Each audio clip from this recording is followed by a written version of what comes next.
前2日咧，我太太咧就去咗讀一個保安課程。咁講培訓機構咧就有一個問題就問嗰啲學員嘅。咁我將呢個問題讀俾大家聽下，睇下大家點研究呢個問題。問題就話保安公司在辦理入職時都會要求入職者提交身份證、相片及五保。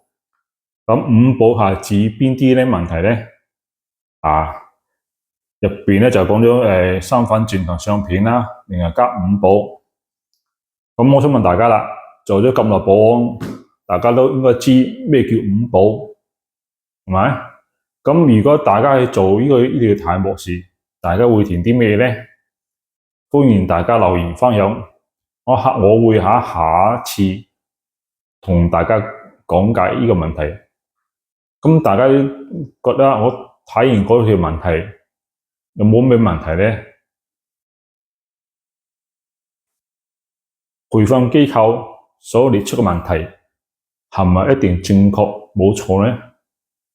根據我哋咁多年經驗，我想講呢條問題係出咗問題嘅。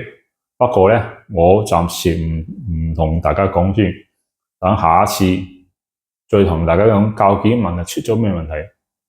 如果你覺得有問題，或者你知五保乜嘢，咁大家可以留言俾我，我下一集再同大家講解呢條問題。